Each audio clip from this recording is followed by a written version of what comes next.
They killed my parents. This burden that you carry, are you sure it's not too heavy for you? I see everything. Nneka, the darkness is weeping the death of you.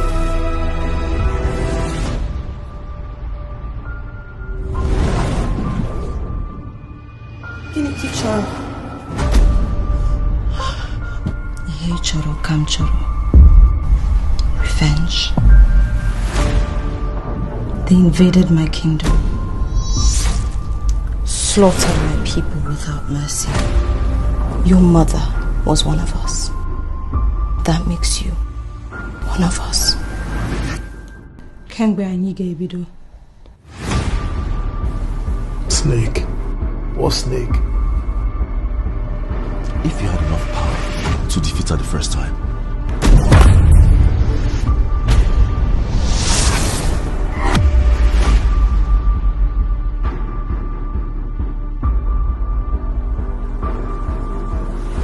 Who are you? I'm very beautiful, smart, passionate, and ambitious girlfriend. Any questions?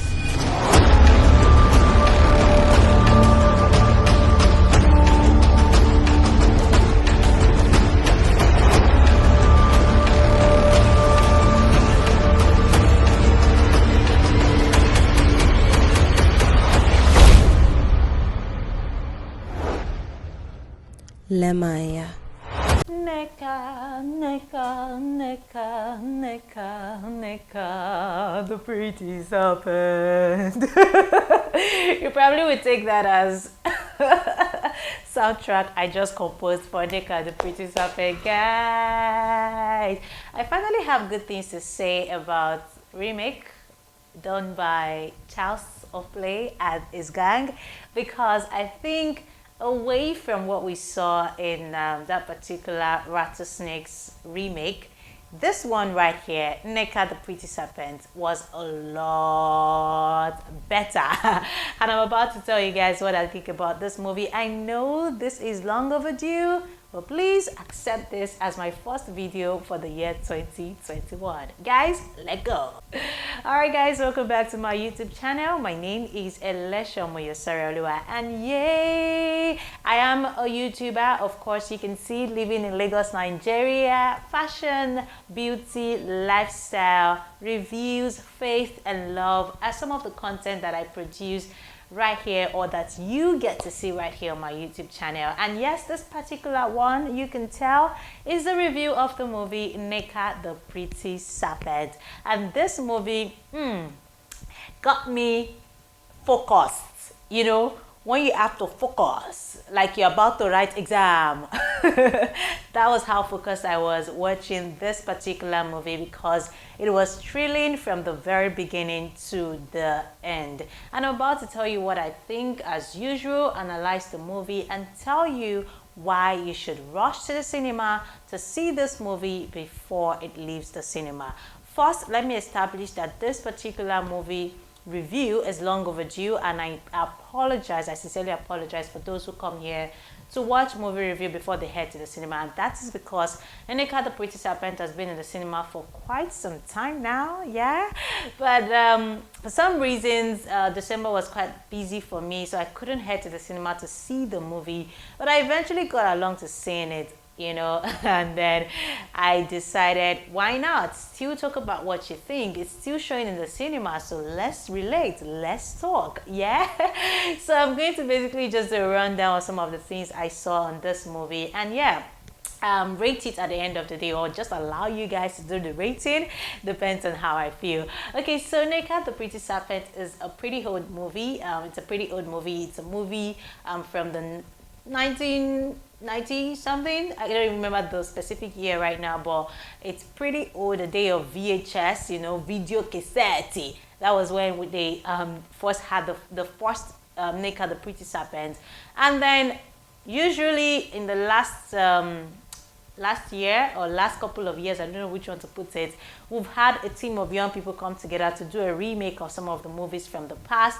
We've seen Living in Bondage, the remake that actually took away about 8-9 awards from the AMVCA after it was released in 2019. We saw we've seen Rattlesnake, Ahana's Story, which, by the way, they didn't do well for me. I'm sure you can check out my review. I'm going to leave the link somewhere so you check out the review for Rattlesnake.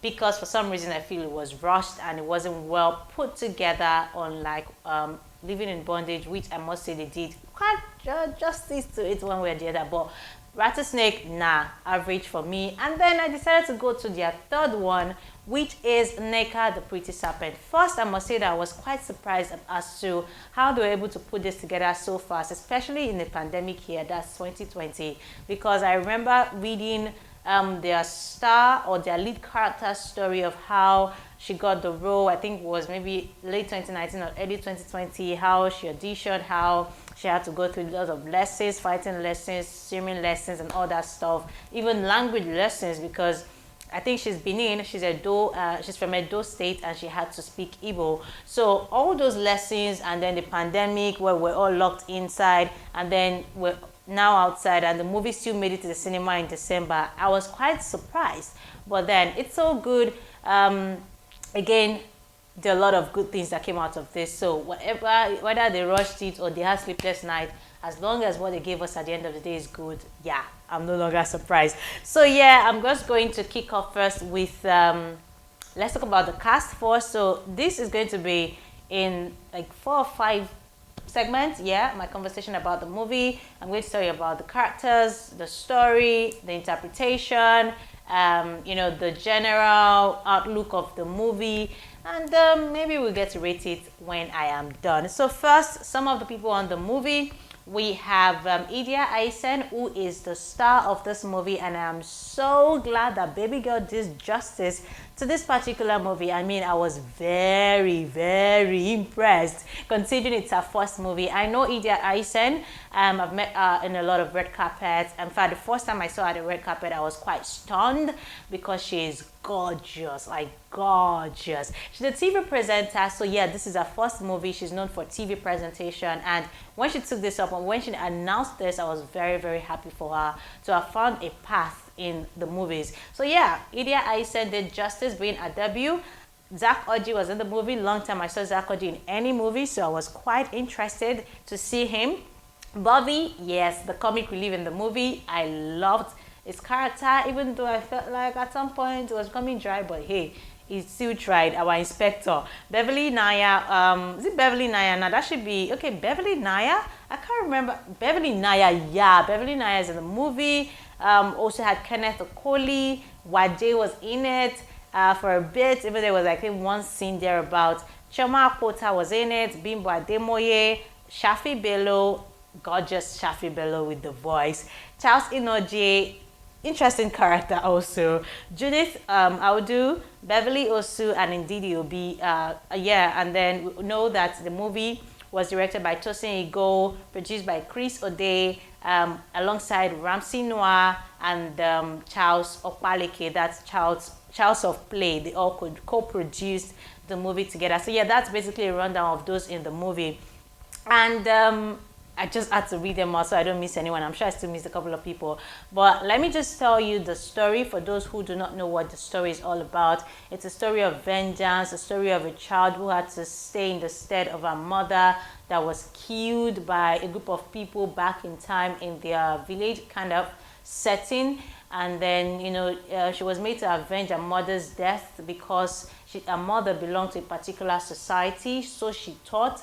And then the woman who gave her the power to want to avenge her mother's death along the line turned out to not be who she said she was to her mother. It turned out to be the person who even killed her mother in the first place. And apparently the woman who wanted to give her the power was someone that some people tried to kill because she became power drunk, you know, that kind of thing. She became power drunk and then they wanted to kill her. They eventually killed her anyway.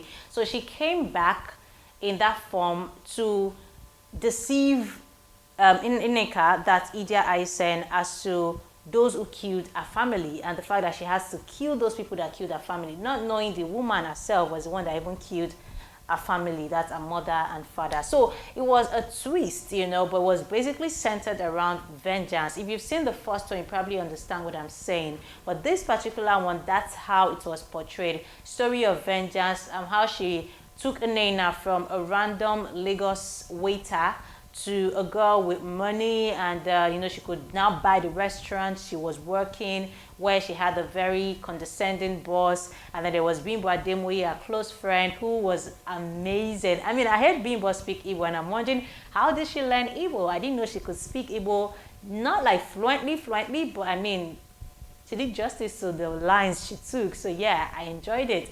So yes, Bimbo was a friend in the restaurant, also a waitress. And both of them had this very unique friendship, even though they felt like Nneka was a bit weird and the vengeance was in her. She was always having nightmare and all that stuff. And then our landlord was Charles Inoje, who was trying to get her to pay money, you know, for rent. So it was interesting having those characters come in to do their bit here and there and give us good interpretation of their characters. I particularly loved Bimbo, and then of course Bovi brought the comic relief also, like I said. And then we had the fine boy Kenneth Okoli, who later became Nneka's interest, and then unfortunately Kenneth's father was one of those who Nneka was sent to kill by this mother or goddess that came to her and gave her power. So that was basically the story. So we had to watch Nneka go on that errand of taking down this group of people one after the other. And yes, it was interesting to watch it play out. I think it was really intriguing. That was one of the things I noticed, because it kept me glued to my chair. Even at some point when I needed to go grab my hot dog from the attendant of the cinema, I couldn't even go. I mean, I had to stay by the door, I mean, the entrance of the cinema, for like another 10 minutes because there was something I needed to see before I go pick up my hot dog. Thankfully, the guy was already on his way, so I didn't spend so much time outside. So it was that intriguing. I liked it. I liked the story. The first story was beautiful. So it's a remake, so you should expect that it was going to be beautiful. But where we were all shaky about the remake is where we're feeling, okay, would they tell that story the way we imagined it, considering there was a first one? And yes, if I were to answer that question, they did. Okay, I think Idia was a fresh breath air. I don't know why they decided to cast her, but she did justice. I mean, justice to that movie. By the way, the first Nneka, the real one, I think was acted by Ndidi. Yeah, and she's also in this particular movie. So she was just going to take revenge on these persons, and she met quite a number of obstacles and all that stuff. So it just really elongated the movie. And yes, let me not talk about some of the things that we need to analyze, as the case may be. First, from the casting was good. I don't think anyone was subpar or below average for me when it comes to the casting. I think all of them did what they were sent to do, even up until Waje, who appeared, I think, just once or twice in the movie.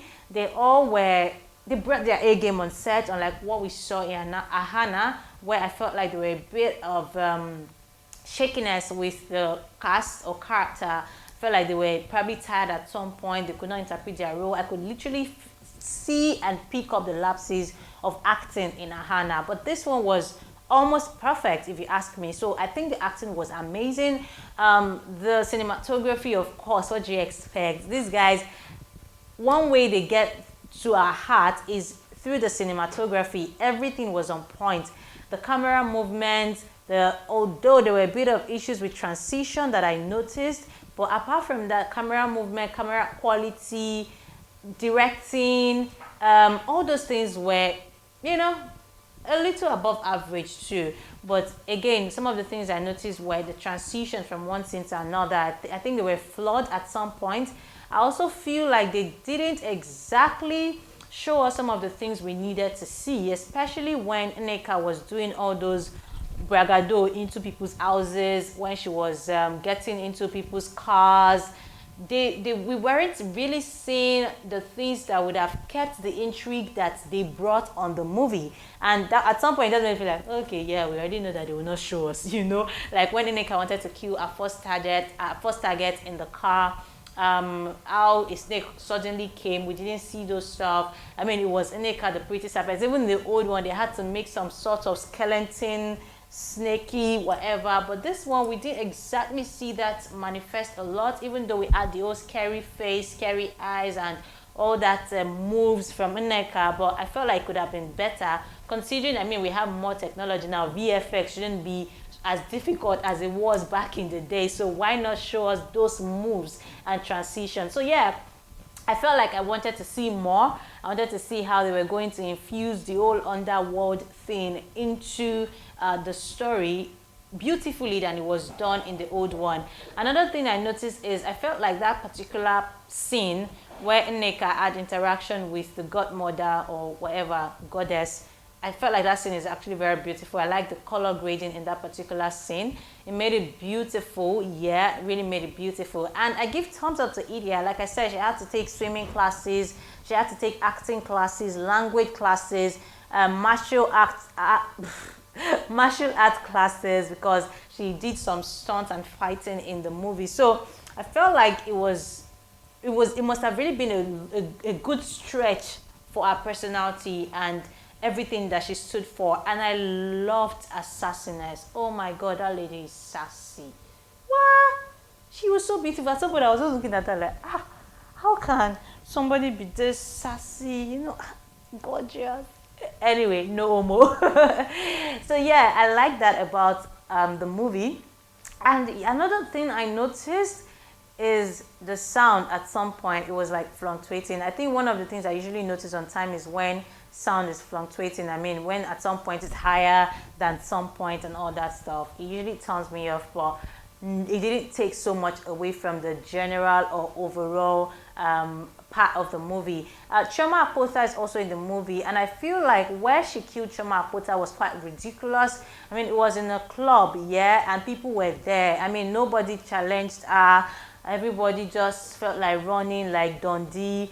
No, they didn't even run. They were there watching her beat her to death. No, but I mean, the usual Lagos style, right? If somebody is beating somebody to death, you would expect that people will not just stand there and be looking. Somebody will want to challenge that you've killed somebody, you know, that kind of thing. I mean, nobody even say, you take panyo, let's go and call the police. Nothing. She just killed her, and she still walked out of that place with her legs. She was not invisible. So how did that happen?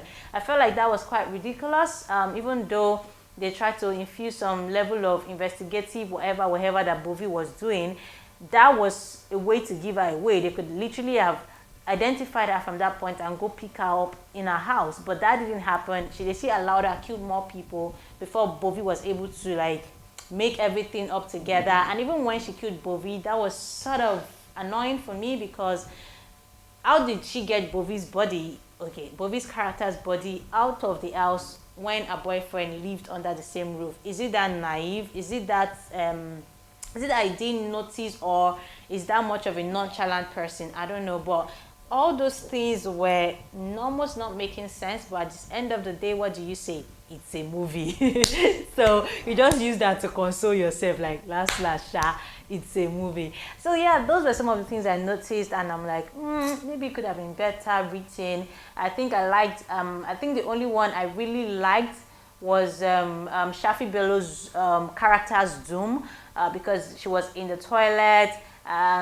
She had to use perfume, knowing that Shafi Bello loves perfume and all of that. So yeah, that one kind of gelled for me, but every other one was just somehow sha. But last, it's a movie. Okay, so another thing that I noticed that they did well this time around, unlike Ahana Rattlesnake, is their product placement, which I think was quite brilliant this time around.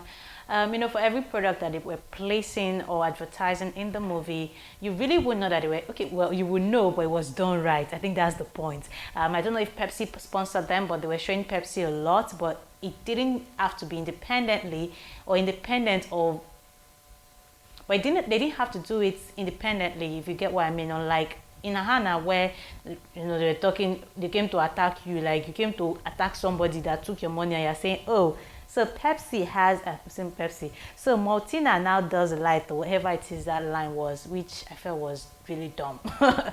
But this time, product placement was not done independently. They just showed that, okay, this product was taking a lot in the movie. And even when they needed to talk about that product, I think at the time when they were having a dinner, that's Kenneth Okoli's family with Nneka, that's Idia, Aisen, Zack, Orji, and Zack, Orji's wife and their other child.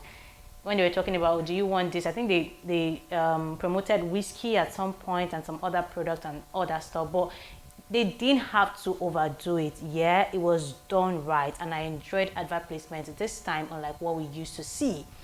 And I think that's some of the things I noticed about the movie. I've already told you that all the characters brought their A game. It was fun watching Idia, Aisen, and yes, soundtrack was cool, interesting.